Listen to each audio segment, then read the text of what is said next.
Abantu batangiye gukoresha firigo mu kinyejana cya 20 kuko mbere yaho bakoreshaga urubura mu gukonjesha ibiryo byabo bikamara igihe kandi bimeze neza. Mu 1913 Fred W. Wolf yavumbuye firigo ndetse mu 1940 nyuma y'intambara ya kabiri y'isi nibwo abantu batangiye gukwirakwiza firigo hirya no hino, ubwo iterambere na tekinoloji byagiye biboneka abantu batangira gukoresha firigo abafite ubushobozi bwo kuyigura. Abantu bakomeje rero kubika ibiryo mu buryo bwiza, hanyuma firigo ikabafasha kubika ibiryo igihe kirekire nta kibazo bafite. Amakuru dukesha ikigo cy'Abanyamerika gishinzwe iby'ubuhinzi ndetse n'igenzura ry'ibijyanye n'ibiryo kivuga ko atari ngombwa ko ibiryo byose tubishyira muri firigo, kuko ushobora kubishyira muri firigo ugasanga birangiritse cyangwa se bihindutse ukundi cyangwa bitakaje umwimerere wabyo.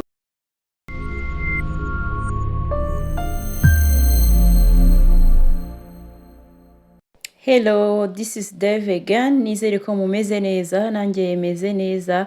Iyi ni The Voice Live, nanjye ndi Devote Uwase. Ndabakiriye kuri uyu munsi mu kiganiro tugiye kuganira. Nizere ko muri amahoro aho muherereye hose. Niba mutameze neza, Imana ibabe hafi kandi bafashe gukemura ibyabananiye. Uyu munsi rero ngiye kuganiriza ku biryo ushobora kwitondera gushyira muri firigo, kuko iyo bishyize muri firigo bitakaza taste cyangwa se umwimerere wabyo, uburyohe bukagabanuka kubera ko kubishyira muri firigo bishobora kubyangiza, kandi kuba wabishyira hanze ukaba wabishyira mu kabati mu gikoni cyangwa ahandi hantu hatari urumuri rwinshi cyane cyangwa se hari ubushyuhe buringaniye, bishobora gutuma ibi biryo bikomeza kumera neza kuko ubwabyo byifite mu budahangarwa butuma nta bacteria yakurira muri ibyo biryo. Impamvu rero dushyira burya ibiryo muri firigo ni ukugira ngo bacteria cyangwa udukoko dushobora gutuma ibiryo byangirika tugabanuke, kubera ko ubukonje buri muri firigo ntabwo bukundira udusimba tumwe na tumwe cyangwa se utwakwangiza ibiryo twakurira muri iyo miliye cyangwa se aho hantu hakonje cyane. Iyo ufashe ibiryo ukabishyira muri firigo bituma twa dukoko twari kuza kubyangiza tudakurira muri firigo, kubera ko muri firigo haba hakonje. Menye rero uburyo ukwiye kwirinda ndetse no kurinda abawe indwara zituruka ku biryo byabiswe nabi, kuko buri biryo byose bifite uburyo by'umwihariko bikwiye kuba bibikwamo. Hari ibiryo bigomba kuba muri firigo ndetse hari n'ibiryo udakwiye gushyira muri firigo, cyangwa se wanabishyira muri firigo ukamenya uburyo ukwiye kubishyira muri firigo. Ikintu cya mbere rero ni amakuru. Uyu munsi nanjye nakuzaniye amakuru ajyanye n'ibi biryo 35 ushobora kwitondera mbere yo gushyira muri firigo, cyangwa se ukamenya uko ubibika cyangwa se ukabishyira ahasanzwe, kuko aribwo bikomeza kugira intungamubiri ndetse ntibitakaze umwimerere wabyo. Ku mwanya wa mbere turahasanga inkeri cyangwa se strawberry cyangwa n'ibyo bita berries. Ibi rero nabyo ni ukubyitondera mu gihe ugiye kubishyira muri firigo, kuko bishobora gutakaza umwimerere ndetse bikaba byanabura mu gihe byabiswe nabi. Ikigo cy'Abanyamerika gishinzwe ibintu by'ibiryo ndetse no kubibika kivuga ko inkeri iyo ziri ahantu hasanzwe mu bushyuhe busanzwe aribwo ziba zifite umutobe wazo uhagije ndetse kandi zikaba zimeze neza nta kibazo. Kandi burya ngo ibyiza inkeri ni ukuzironga ugiye kuzirya, kuko iyo uzironze utagiye kuzirya zishobora kuba zabura. Niba kandi wasaruye nyinshi cyangwa wahashye nyinshi ukaba utagiye guhita uzikoresha, ushobora kuzishyira muri firigo ariko utazironze, kandi ukaba wazibika mu kintu zibona umuyaga cyangwa se ahantu ziri bubone umuyaga, ntuzishyire ahantu zitari bubone ubuhumekero, nibwo zikomeza kumera neza zigakomezanya umwimerere wazo. Avoka rero nayo ubushakashatsi buvuga ko kubika avoka itarashya neza cyangwa se itaragera igihe cyo kuribwa muri firigo atari byiza, kuko bituma idashya neza ikaba itaryoha ngo igire intungamubiri zihagije. Niba avoka yawe rero itarashya neza, yishyira ahantu ishye neza, hanyuma nimara gushya uhite uyikoresha, nibwo iba iryoshye kandi yujuje intungamubiri zisaba. Ikindi kintu ugomba kumenya ni uko pome ndetse n'imineke bisohora etirene, gaze ya etirene. Iyi ngibi ikaba ituma avoka zishya vuba. Ubwo rero nubibikana jya umenya ko ibi ngibi biri butume voka ishya vuba cyangwa se igashya imburagihe idahiye ngo yihishe neza. Ku mwanya wa gatatu turahasanga amandazi. Amandazi rero aryoha cyane iyo ari mashyashya cyangwa se bakimara kuyateka, nibwo uba wumva aryoshye. Ubwo rero amandazi nayo kuyashyira muri firigo bishobora gutuma atakaza uburyohe bwayo. Niba rero wakoze amandazi menshi uyashyira muri firigo, ahubwo reba ikintu cy'igipapuro uyashyiremo, hanyuma uyabike kuko ashobora kumara iminsi 2 akiri mazima yujuje ibisabwa ataragira ikibazo na kimwe. Kuyashyira muri firigo rero ntabwo ari byiza, nimba wajyaga ushyira amandazi muri firigo ntiwongere kubishyiramo kubera ko atari byiza, bituma amandazi abiha ndetse akaba yakwangiza ubuzima bw'umuntu wari uzi ngo uri kuyabika ngo akomeze amere neza. Ku mwanya wa 4 turasanga fromage zikuze cyangwa se cheese. Niba usanzwe uzikunda rero menya ko udakwiye gushyira fromage zikuze muri firigo kuko ziba zisanzwe n'ubundi zikomeye, iyo uzishyize muri firigo rero zikomera kurushaho, ibi bikaba byazangiza. Izi fromage rero bazikora mu gihe kingana n'amezi 6 kugira ngo zibe zimeze neza. Ubwo rero nimba uzikunda ukaba ubona fromage yawe ikuze, ntabwo ari ngombwa kuyishyira muri firigo, ahubwo washyira mu kabati ahantu hatari urumuri rwinshi, hanyuma ukajya uyiryaho. Izindi fromage rero zidakuze ntabwo zo wazishyira ahantu hasanzwe, ahubwo wazishyira muri firigo. Niba ukunda fromage rero jya ubanza urebe nimba ikuze, ikomeye cyane kuko biba byanditseho, hanyuma nusanga idakuze uyishyire muri firigo, niba ikuze ushyire mu kabati nta kintu bizayitwara. Ku mwanya wa 5 turahasanga ibirayi. Ibirayi rero nabyo bibisi ntabwo bigomba kujya muri firigo kuko iyo bigiye muri firigo ntabwo biryoha ndetse bizanamo ikintu cy'igisukari. Mu gihe rero ibirayi ari bibisi nta mpamvu yo kubishyira muri firigo kereka bitetse. Biramutse bitetse rero wabishyira muri firigo ndetse ukaba byabirinda kuba byakwangirika. Ibindi bibisi byo wabishyira ahantu mu kabati hafunguye cyangwa se mu mufuka, nta kintu biba biri bube ahantu hagera urumuri. Ibi rero bikaba birinda ibirayi kuba byamera.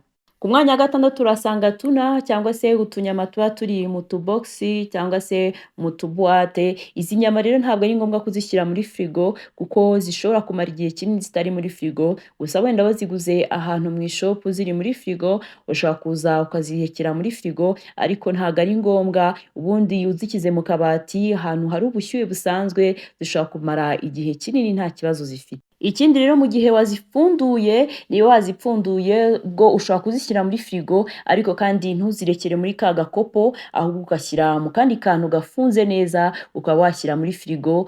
Nibwo rero ushobora kuzirya zimeze neza nibura mu minsi 3 cyangwa 4 zikaba zimeze neza, kuko burya gushyira ibintu muri firigo nanone igihe kirekire hari igihe bitakaza umwimerere ndetse n'uburyohe bugashira, ukumva ntuzi ibintu uri kurya. Kugira ngo rero urye ibintu bimeze neza, ibintu ugomba kubyitaho kuko aba ari amakuru yavuye mu bushakashatsi ndetse n'ibigo bikomeye byagiye byitaho, bikabona ko ari ngombwa ko dukwiye kubigenza gutya kugira ngo durye ibiryo bifite intungamubiri kandi binaryoshye. Ku mwanya wa 7 turahasanga amashokora ndetse n'ibindi basiga ku migati nk'amanutella.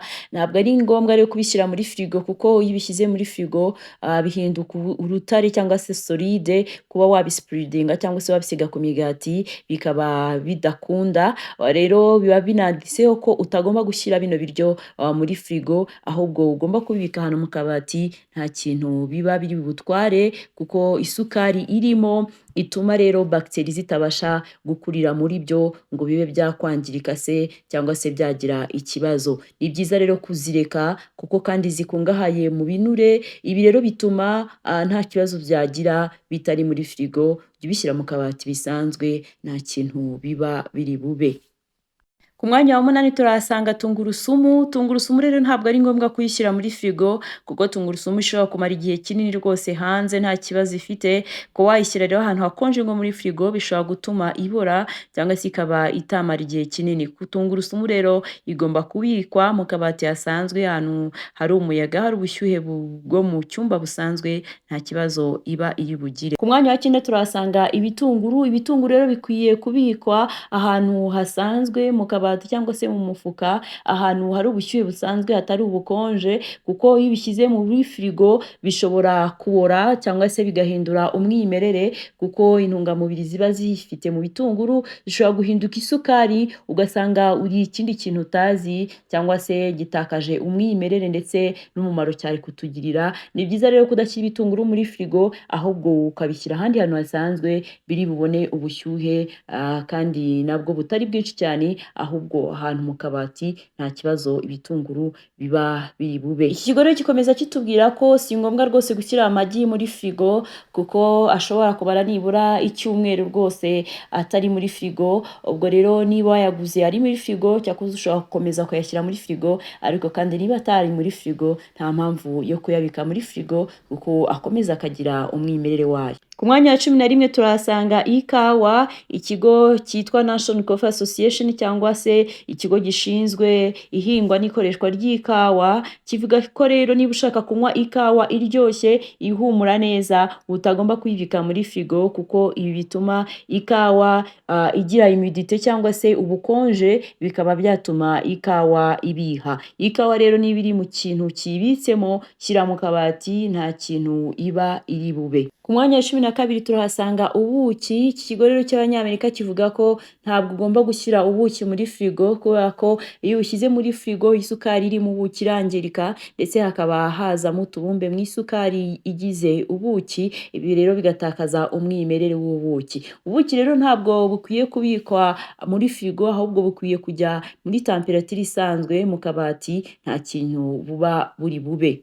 Iyo rero ubuki bubise gutya nta kintu bushobora kuba, wenda ibara rishobora guhinduka ariko umwimerere w'ubuki ndetse n'isukari ibonekamo ntacyo ishobora kuba. Ikintu ugomba kumenya nuko udakwiye guha ubuki abana bari munsi y'amezi 12 kubera ko bushobora kubangiza. Ku mwanya wa 13 turahasanga butter cyangwa se bimeze nk'amavuta mureba ku mushusho basiga ku migati. Ibi rero nabyo kubishyira muri firigo ntabwo ari byiza kubera ko ngo iyo ubishyize ahantu hasanzwe mu bushyuhe busanzwe, ibi rero iyo ubisize ku mugati bimera neza, naho iyo wabishyize muri firigo ntabwo aba ari byiza kuko biba urutare kurushaho kubisiga ntibigende neza. Kubera umunyu ndetse n'ukuntu izi bata ziba zakozwe ntabwo ari ngombwa rero kuba wazishyira muri firigo. Kuzishyira mu cyumba mu kabati ahantu hasanzwe nta kibazo, kereka ubaye uri ahantu hashyushye cyane niho washyira izi bata muri firigo, ariko niba uri ahantu hari ubushyuhe busanzwe nta mpamvu yo kuzishyira muri firigo kuko nibwo izaryoha kandi ukaba wayisiga ku mugati cyangwa se ukayirya imeze neza. Ku mwanya wa 14 turahasanga watermelon.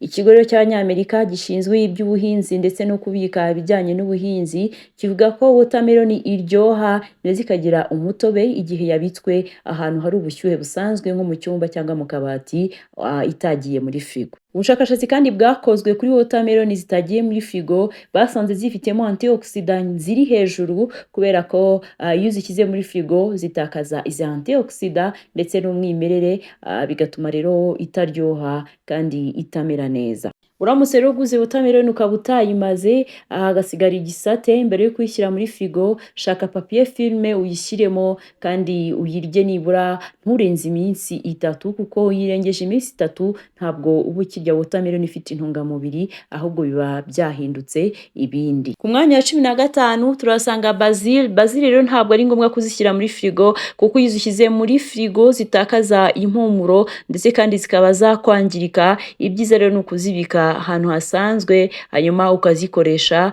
ahangaha zizaba zifite impumuro ndetse n'intungamubiri zikenewe. Ya 16 turahasanga ibiringanya. Ibiringanya rero ni byiza kubirya bitari muri firigo nibwo biryoha. Iyo wabibitse ahantu hasanzwe urigiye guhita ubikoresha, ibi rero bituma ibiringanya biryoha kandi ukumva bimeze neza. Niba rero ufite ibiringanya byinshi ushaka kuba wabibika muri firigo, gerageza ubishyire muri twa tubox tuba turi muri firigo kandi ubirinde ko byegeranya n'imineke n'inyanya ndetse n'ibindi kubera ko ibi ngibi imineke isohora ibyo bita ethylene gaze. Iyi gaze rero ikaba yatuma ibiringanya bishya cyane cyangwa se byangirika. Ni ngombwa rero kubibika neza niba ukunda kurya ibiringanya, ariko niba ugiye guhita ubikoresha ibyiza ni ukubibika mu cyumba ahantu hasanzwe. Waba ugiye no kubishyira muri firigo kandi ukamenya uburyo bwiza bwo kubishyiramo. Ku mwanya wa 17 turahasanga peanut butter. Peanut butter rero si ngombwa kuyishyira muri firigo kubera ko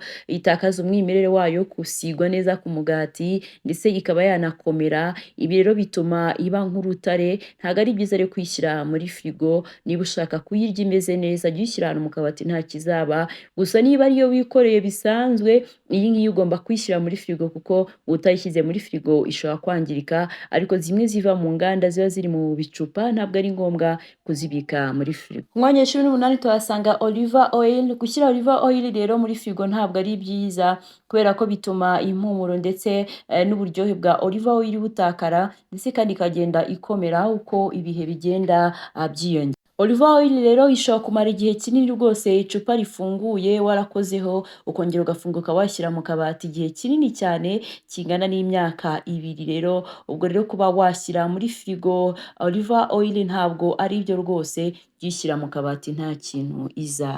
Ibiryo bimwe rero biba bifite uburyo bikoze kandi by'ubwirinzi ku buryo nta bagiteri ishobora kubirwanya. Ibi rero harimo na vinegere. Ntabwo ari ngombwa rero ko washyira vinegere muri firigo kubera ko kandi bifite igihe igomba kumara. Uyishyize mu kabati ahantu hatari urumuri rwinshi n'ubushyuhe bwinshi nta kibazo, nta n'ikintu yaba. Ubwo rero niba ujya ushyira vinegere muri firigo menya ko atari ngombwa. Ku mwanya wa 21 turasanga ketchup. Si ngombwa rero gushyira ketchup muri firigo kubera ko ifitemo acide iri hejuru. Iyi acide rero nayo irwanya microbe kuba zakwangiza ketchup. Ushyira rero ketchup muri firigo ntabwo ari ngombwa nubwo hari abantu babikora. Rero kuyishyira mu kabati bisanzwe nta kibazo kandi nta kintu ishobora kuba. Gusa wenda ubaye uri ahantu hashyushye cyangwa se utajya uyikoresha ushobora kuyishyira muri firigo wenda kugira ngo imaremo igihe kinini, ariko rero kuba ukunda kuyikoresha ukayishyira mu kabati nta kintu ishobora kuba. Mustard kimwe na ketchup rero nayo si ngombwa kuyishyira muri firigo, nayo iboneka ku rutonde ikigo cy'Abanyamerika cyashyize hanze kivuga ko atari ngombwa kuyishyira muri firigo kubera ko ubwayo ikoze mu buryo ibasha kwirinda ko bagiteri zayangiza kuko nayo iba ifite acide iri hejuru, ibi bigatuma rero itakwangirika. Kuyishyira muri firigo rero ntabwo ari ngombwa.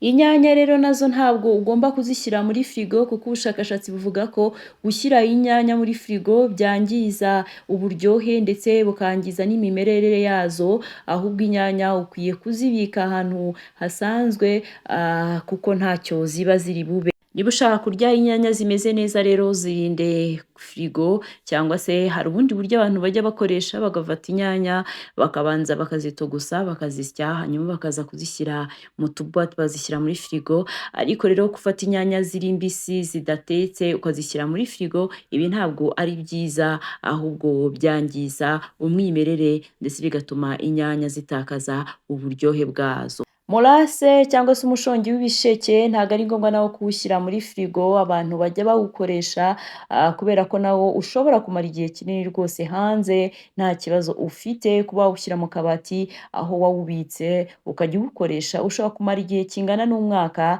cyangwa se nibura wakabije ntabwo wajya munsi y'amezi 6.